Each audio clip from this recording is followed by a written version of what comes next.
Welcome back to Rubbing Minds. Now, today's episode is all about the events that shaped 2024, the people that Nigerians talked about. In fact, when you put their names in the search engine, they'll come out, and also some of the slangs that 2024 gave us.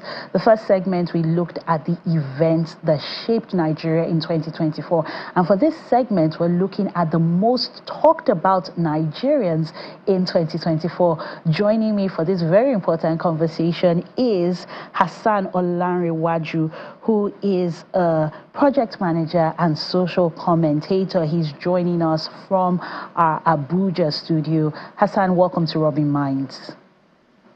Thank you very much.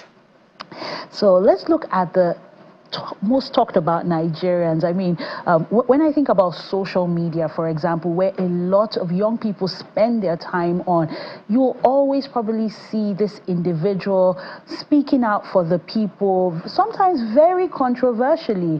And I'm talking about Very Darkman, who has sort of become the voice of the people in 2024, jumping on issues for the people. When you think about Very Darkman, what comes to mind? What are some of the highlights of the year he had? And why do you think Nigerians feel the need to go and report certain cases to Very Darkman for him to come and speak and get involved? I think Very Darkman is a very interesting person, and I also think some of the reasons why people feel they should always report to him is because Nigerians have seen that the security parastatals in the countries don't work. So in the country does not work. So Very Darkman has been able to build a brand for himself by shaming certain characters on social media into the right. If you would use that term, into the right character. So you can look at some of the things that he has done throughout the year. Some good, some not so good. But generally, I would consider Very Darkman a force to reckon with. Not necessarily my most ideal person, but he is a force to reckon with in the Nigerian social media space. Especially some of his not so good antics was the when he went head to head with the with Fowles and his father's family over some certain slander. Also recently, he was saying something on social media about his new NGO that 180 million has been missing from the organization's website. But generally, I think Very Darkman has been able to create that niche, which I feel is then deviating from at the moment. So it's a slippery slope to look at the man and the brand itself, because again, on one hand, he seems to call out certain characters, and then on the other hand, he seems to be in that same variation of the characters that he calls out. So he's a very, very interesting fellow, very, very controversial fellow. Not my favorite fellow, but then again, I do feel a lot of people do. He has a lot of influence on many people, and it's also, how would I put it?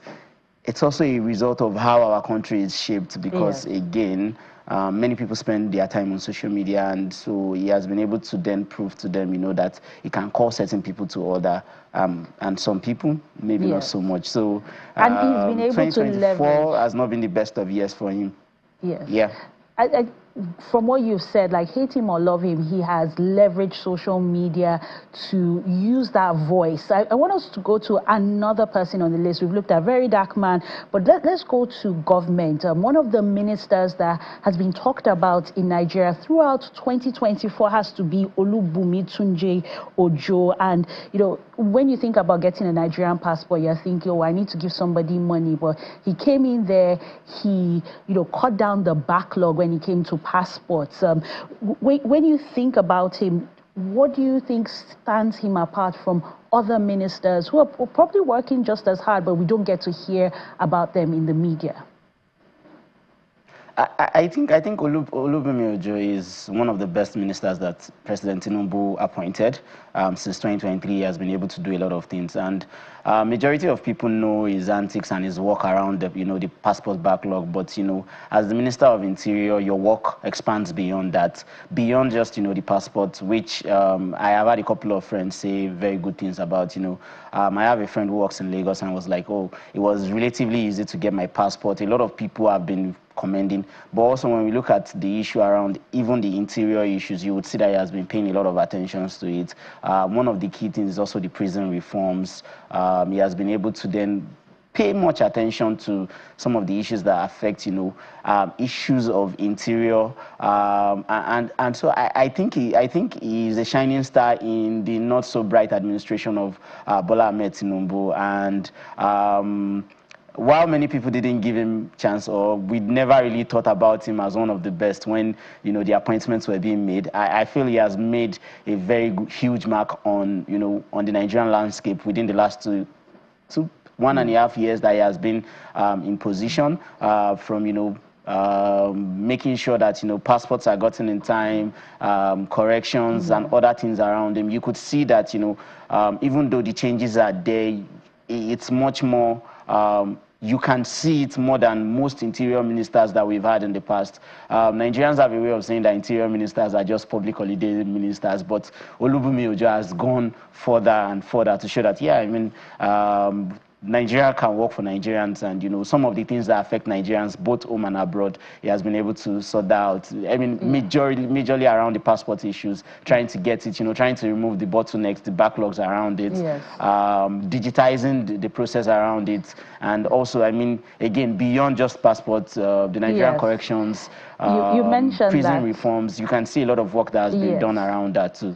Yeah. Yes.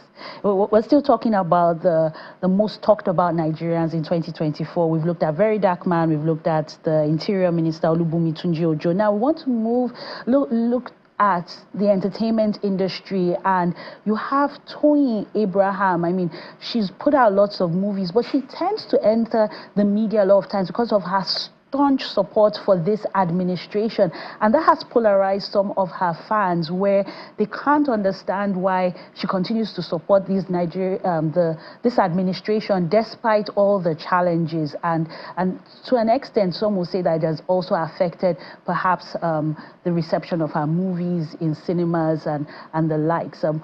Why do you think Nigerians can't separate someone's political allegiance from their craft? I think it's almost impossible to do that. Your people's political, whatever it is, ideologies, their political decisions does not only affect them, it affects the entirety of people. And again, as somebody who is as influential as Toyin Abraham, I think she should understand the fact that whatever decisions she makes in the political realm would come back to affect other parts of her life. It's very, very interesting. I will give it to her that she has been very, very vocal in her support of the current administration, in the support for the current president. However, it's not news that it will come back to affect majority of of the other parts of our life. For example, the people that that watch movies the most are young people. The people that will go to cinemas to see movies are young people, and they don't seem to be happy with the current administration. And she seems to double down on the fact that this is where she is. This is where she's pitching her tent to it. It's a thing of principle. If you are willing to then stick to it, some things will suffer for it. I hope she gets out of it, but at the moment, I think it's almost impossible for people to separate people's political decisions from their personal lives. It would always come back to haunt them, whether for good or for bad, and would see whatever decision that she's making, how it affects our movies moving forward. I was having a conversation with some of my friends this morning, and these are some of the things that came into play. Movies coming out towards the end of the year, some not getting the traction they hope it would get, and some just blowing everywhere and everything like that. Politics is a very, very important part of our lives, and the moment you take a political decision, I think you should also be able to understand how it affects other parts of your life. And for influential figures, these are some of the penalties they need to pay. Sometimes it's for good, sometimes it's for bad. You support the right person, or you support the person, and then, it paves way for you. Sometimes you support some people, and it doesn't burn well so far for you. But so far, I think Tony Abraham is not doing badly in terms of, still staying on people's mind. She's still one of the most talked about Nigerians in 2024. How we now translate to business profit for her, I think that needs to be seen maybe in the first quarter of 2025, but give it to her. I like the fact that she has stayed with, a political conviction. Might not be what is your own, it might not be your own favorite things to hear, but, she has stuck with it so far, which is very, very rare with Nigerians. Yeah. We still have quite a number of Nigerians to talk about because they have remained top of mind throughout 2024. We've looked at entertainment, politics, and I want us to look at something that really takes all Nigerians to a really good place, which is soccer. And it's always great when we see a Nigerian soccer star, football star shining globally. And for this year, it has been about Ademola Lukan. And what do you make of his success for not just Nigeria, but Africa? For some people, they're just hearing about it. But the diehard lovers of football, it was just a matter of time for him to get this recognition for all the years he's put into the game. I think the first time I saw Ademola Lukan was in 2015. He was playing for Charlton Athletic, if I'm not mistaken. And somebody had tweeted about him that this is a star for the future. Like, the rawness of his talent was so much, and then the person was then appealing to the then Nigerian Football Federation president that do not let this boy play for England because obviously he's British.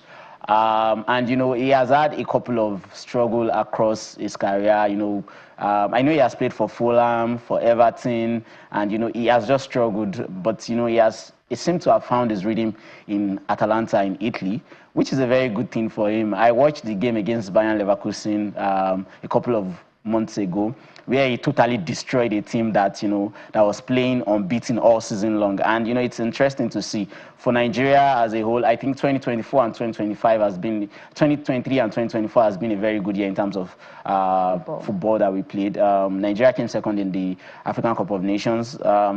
Very, very hard defeat to swallow, but it also shows improvement in Nigerian football. We played very, very interesting football. Osimhen was the footballer of the year for 2023. Now another Nigerian is the footballer for 2024, which is very, very interesting. We hope to see what Ademola Lukan would do in the coming years. I see he has been up to a lot of things. I watched a game against Real Madrid and I was like, wow, this guy is really good. So yeah. Hopefully he does better, and then he keeps getting better over the years. Yeah. We still have some personalities to talk about. I think the one that has been on the lips of everybody from beginning of the year till now has to be the #1 man in the country, President Bola Ahmed Tinubu. This administration, this is their second year in, and the expectations are still very much high. And going by the economic indices, Nigerians want more and they want it now. How has he been able to just really fill in those shoes, those huge shoes of being president, and also rising to the occasion so that Nigerians can feel him and his administration? I think the administration of President Bola Ahmed Tinubu has been lackluster at the very, very best. It's been filled with a lot of controversies. A lot of people should manage, while we keep seeing government, pumping billions of nairas into things that, we feel like, the people should get and everything like that. So, honestly, it's not been a very good 2 years for the administration, with a lot of things happening. Maybe because of also the kind of policies they've been implementing, the kind of projects they've been embarking on. It seems to be shrouded in a lot of controversy from the highway that is supposed to go from Lagos to Calabar. Again, nothing has come out of that. The 21 billion renovation of the vice president's house and palace, and then you wonder, why are you telling people to manage when you can pump in 21 billion into, the vice president palace. I can't remember who mentioned it, and then, said the former vice president was living somewhere.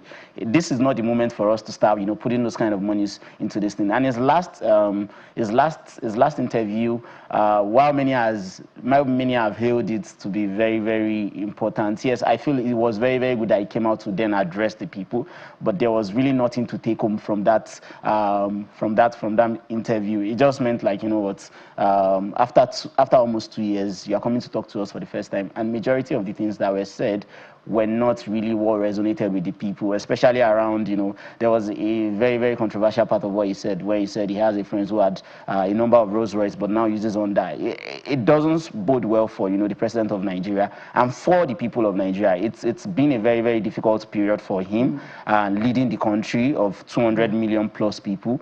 But I hope that, the president would, in 2025, look at some of the policies that has been put in place and see how, some of the low-hanging fruits that he can touch upon, which can affect lives of people who are at the grassroots. People are really suffering in the country, and you don't need to say anything about that. So I hope 2025 it will be able to touch on the low-hanging fruits and, affect the majority of the people. Yeah. Yeah, and very quickly, so not too far from the president, in fact, related, the son of the president has also stayed in the media throughout 2024, and I'm talking about Sheyi Tinubu. He has become a focal point of this administration. You see people go on social media to talk to him, to get to his father. What do you make of this almost new role of the son, the office of the son of the president, if you may? I don't think the role is new. I just think now it's much more pronounced. People have occupied that role in, over the years, but this is the most pronounced that we've seen it. And I also don't think it's about getting to his father. I also think there are a lot of machinations going on there. A lot of conspiracy theories or rumors, as if you like, people are speculating that he might be the next governor of Lagos State.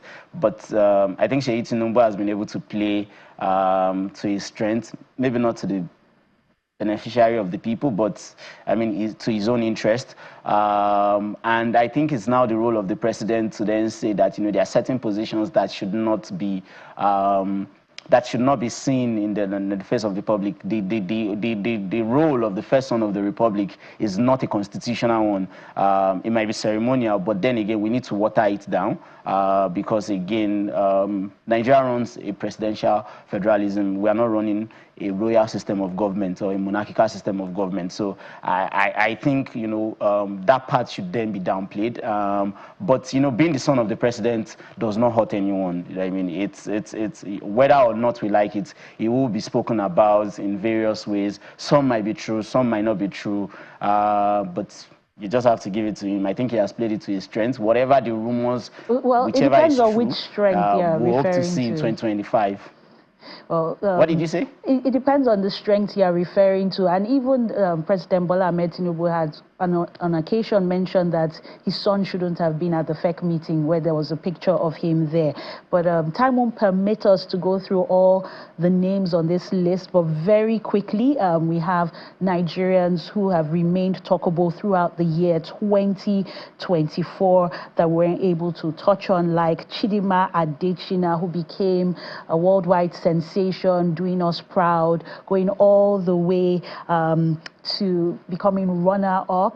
You can see the beautiful pictures of her at Miss Universe, the farthest Nigeria has ever been in that competition. You also have other personalities like Dele Farotimi, who has finally been released from detention. A prominent activist was in prison and he's out now. Other people that made this list that we didn't have time to talk about include Emma Sanusi Lamido, and then you also have to look at some of the political squabbles like Fubara versus Wike. They dominated the headlines, River State, the politics. And then when you look at the price of petrol, the availability of petrol, you have to talk about Dangote and NNPC. And that's all that we can take of the most talked about Nigerians in 2024. Thank you very much, Nuruddin Hassan Olanrewaju, for your contributions on Robbing Minds. Thank you.